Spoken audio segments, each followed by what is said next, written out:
કન્યા રાશિના માટે આગામી 3 મહિનાની 6 ચોંકાવનારી આગાહી. ઓગસ્ટથી ઓક્ટોબર વચ્ચે આ 6 મોટા ઘટનાઓ ઘટશે. હા મિત્રો, ક્યારેક જીવન શાંતિથી પોતાનું રૂપ બદલે છે. ધીમે ધીમે એવું કંઈક બદલાય છે જે આવનારા સમયની આખી તસવીર જ ઉલટાવી દે છે. અને કન્યા રાશિના લોકો માટે ઓગસ્ટથી ઓક્ટોબર 2025નો સમય પણ એવો જ છે. આ તે 3 મહિનાનો સમયગાળો છે જે તમારા માટે અનેક સ્તરે ખુલશે. જ્યાં કેટલાક સંબંધો તૂટશે અને કેટલાક એવા બનશે કે જે તમારું સાથ પકડી રહેશે. જ્યાં જૂના ભય દૂર થશે અને આત્મવિશ્વાસની નવી શરૂઆત થશે. હા, આ માત્ર મહિનો નથી. આ તમારી કિસ્મતના ટર્નિંગ પોઇન્ટ્સ છે. આ 3 મહિનામાં 3 મોટા ગ્રહ શનિ, ગુરુ અને રાહુ, કેતુ પહેલેથી જ પોતાનું ચલણ બદલી ચૂક્યા છે. અને હવે આવનાર છે ગ્રહોના ઝડપી બદલાવ.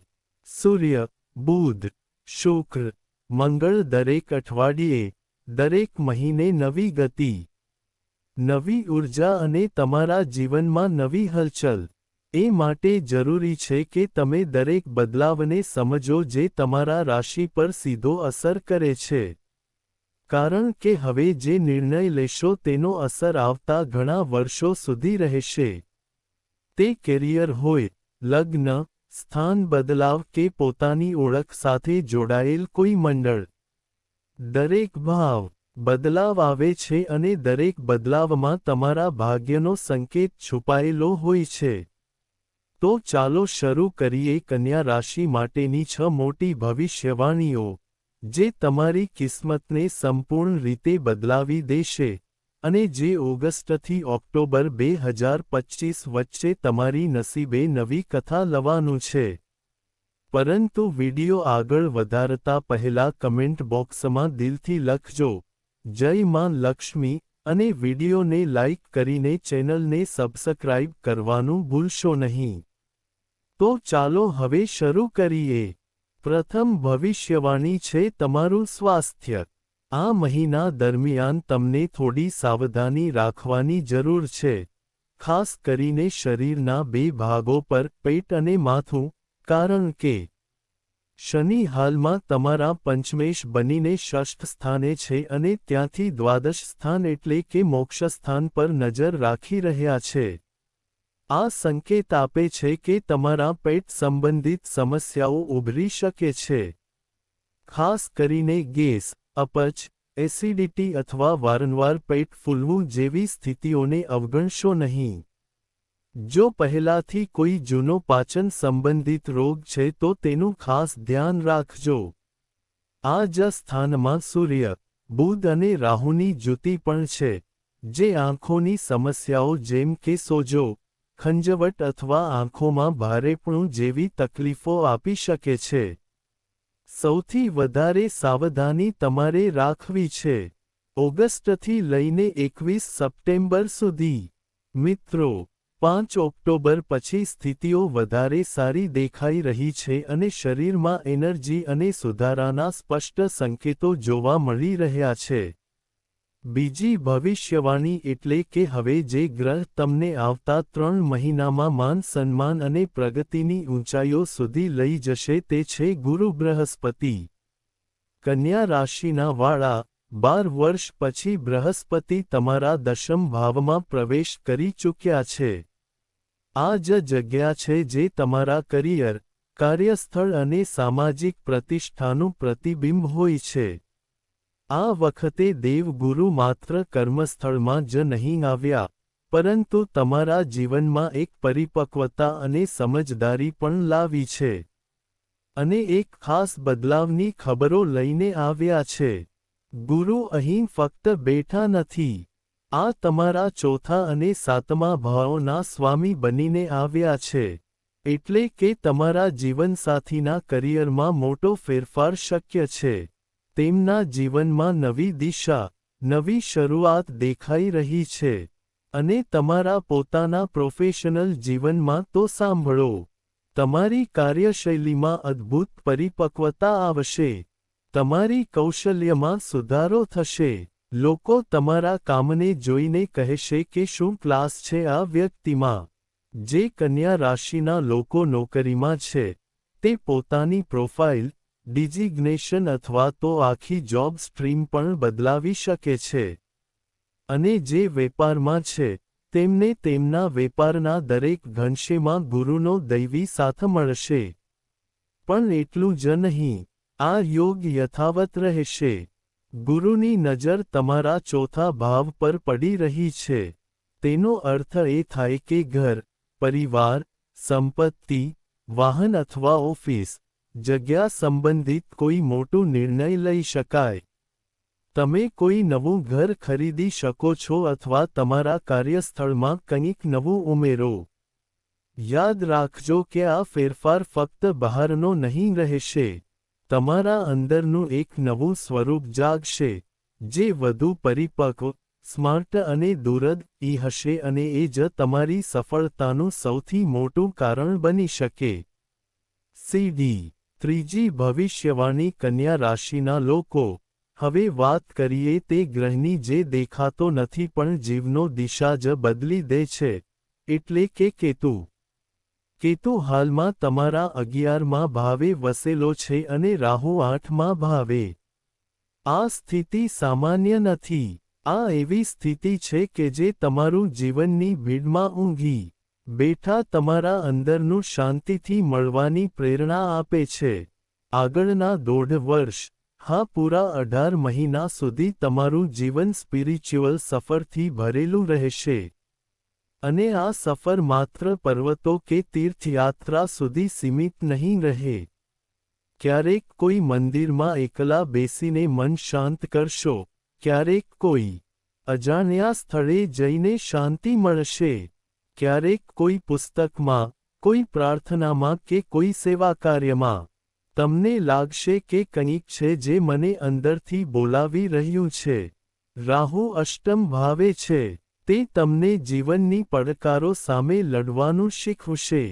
પણ કેતુ તમને આ લડાઈનો હેતુ સમજાવશે.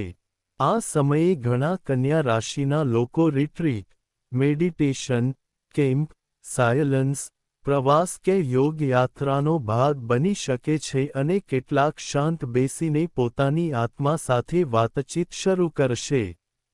આ સમય છે જ્યારે તમારા જીવનમાં આત્મિક શાંતિ અને અંદર યાત્રા બંને સાથે સાથે ચાલશે. ચોથી ભવિષ્યવાણી કન્યા રાશિના લોકો માટે છે. હવે જે વાત કરવા જઈ રહ્યો છું તે સીધો તમારા સંબંધો, લગ્ન અને પાર્ટનરશિપ સાથે જોડાયેલ છે. શનિ, જે સમયના દેવતા અને ન્યાયના રાજા છે, આ સમયે તમારું કુંડળીના સપ્તમ ભાવે બેઠા છે અને આ કોઈ 2 થી 4 અઠવાડિયાની વાત નથી. પૂરા 2 અને અડધા વર્ષ સુધી શનિ ત્યાં રહેશે. હવે થોડી વાર રોકાઈને વિચાર કરો કે જ્યારે શનિ સપ્તમ ભાવે હોય છે તો તે તમારી રિલેશનશિપ લાઈફ, લગ્ન અને પાર્ટનરશિપ બધું જ ગંભીરતાથી ચકાસે છે. જે લોકો લગ્ન માટે રાહ જોઈ રહ્યા છે તેમના માટે આવતા 6 મહિના ખાસ છે. સંબંધની વાત બની શકે છે. આ હવે કોઈ જૂની વાત નથી, હવે ફાઇનલ થઈ શકે છે. પણ એક ચેતવણી છે, જીદ છોડવી પડશે. હા, શનિ તમારા 5મા અને 6ઠ ભાગના સ્વામી પણ છે. એટલે આ સમયે તમારા અંદર એક જિદ્દી સ્વભાવ જાગી શકે છે અને આ જીદ તમારા પ્રેમ સંબંધ કે લગ્ન સંબંધમાં તણાવ લાવી શકે છે. તેથી જો તમે ખરેખર કોઈ સંબંધને આવવાનો છો, તો થોડી નમ્રતા શીખો. થોડી શાંતિ રાખો, થોડી ધીરજ રાખો. 5મી ભવિષ્યવાણી મુજબ હાલમાં તમારી કુંડળીમાં ગુરુ બૃહસ્પતિની દ્રષ્ટિ તમારા 2, 4 અને 6ઠા ભાગ પર પડી રહી છે અને આ દ્રષ્ટિ આવતા 6 મહિનામાં તમારી જીવનની દિશા બદલાવનાર છે. બીજું ભાગ ધન, વાણી અને પરિવારનું છે. અહીં ગુરુની દૃષ્ટિનો અર્થ થાય કે તમારી વાણીથી અદ્ભુત અસર પડી શકે છે. તમારી વાતોમાં પ્રભાવ હશે અને પરિવારમાં કોઈ શુભ સમાચાર પણ આવી શકે છે. ધનને લઈને પણ અવસરો વધશે, પણ સાથે જ કેટલાક મોટા ખર્ચાઓ પણ થશે. પરંતુ મિત્રો, એક સાવચેતી પણ જરૂરી છે. તમારું છઠ્ઠું ભાગ એટલે કે કામ, રોગ અને દુશ્મનો પર પણ ગુરુની દૃષ્ટિ છે અને ત્યાં પહેલાથી જ રાહુ બેઠો છે. એટલે કે કેટલાક લોકો તમારા કામમાં રાજકીય ખેલાડીઓ બની શકે છે. શક્ય છે કે તમારી સામે કોઈ સાજિશ થાય. પણ યાદ રાખજો કે રાહુ છઠ્ઠા, હું તો દુશ્મનોને હરાવું છું.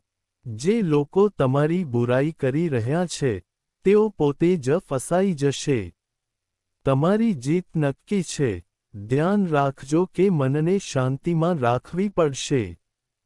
છઠ્ઠી ભવિષ્યવાણી કન્યા રાશિ પ્રેમ અને સંબંધ રાશિફળ તમારું પ્રેમ જીવન વિવિધતા અને પ્રેમ વહેંચવાના નવા રસ્તાઓ શોધવા માંગે છે. તમને ભાવનાત્મક સુરક્ષા જોઈએ છે અને તમે શાંતિ માટે ઓળખતા લાગણીઓમાં જ રહેવા માંગો છો. ઊંડાઈથી સાંભળવાથી સંબંધ મજબૂત થાય છે. ઈમાનદાર અને સીધી વાતચીત સ્પષ્ટતા લાવે છે. જ્યારે સાંજના મૂલ્યો તમને એકબીજાને વધુ સારી રીતે સમજવામાં મદદ કરે છે. સાથે મળીને તમે ભાવનાત્મક ઊંડાણ અને લાગણીસભર જોડાણ વચ્ચે સંતુલન જાળવો. સાતમી ભવિષ્યવાણી કન્યા રાશિ માટે કેરિયર અને ધન. તમે તમારી વ્યક્તિગત કામમાં વ્યસ્ત હોવાને કારણે તમારા પ્રોફેશનલ કામોને થોડા સમય માટે મૂંઝવણમાં મૂક્યો હતો. પણ કાર્યસ્થળ પર લોકોને તમારી કડક જરૂરિયાત છે. જો તમે ઈમેલ પર મેસેજ કે ફોન પર જવાબ ન આપી શકતા હોવ તો તેમાં કોઈ ખરાબી નથી. ખર્ચ રહેશે, પણ તમને જલ્દી જ કોઈ અનાપેક્ષિત ધન મળવાની શક્યતા છે, જેના કારણે તમે તમારી નાણાકીય સ્થિતિ પર સારી રીતે કાબૂ મેળવી શકશો. હવે પ્રશ્ન થાય છે કે શું ઉપાય કરવો? તો સાંભળો. કન્યા રાશિના પ્રિય જાતકો, ઓમ બ્રા બ્ર સહ બુદ્ધાય નમઃ. આ બુદ્ધ બીજ મંત્રનો રોજ 108 બાર જાપ કરો. બુદ્ધજીએ તમારું જીવન સ્પષ્ટતા, બુદ્ધિ અને સંચારની શક્તિ આપશે. દરેક મંગળવારે હનુમાન ચાળીસાનો પાઠ કરો, જેનાથી અંદરના નેગેટિવ વિચારો દૂર થશે. રોજ સૂર્યને તાંબાના લોટામાંથી પાણી અર્પણ કરો, જેથી તમારી ઊર્જા અને આત્મવિશ્વાસ બંને વધશે. જો વિડિયો પસંદ આવ્યો હોય તો લાઇક કરો અને ચેનલને સબસ્ક્રાઇબ કરવાનું ના ભૂલતા. કોમેન્ટ બોક્સમાં જય માં લક્ષ્મી લખજો. આભાર.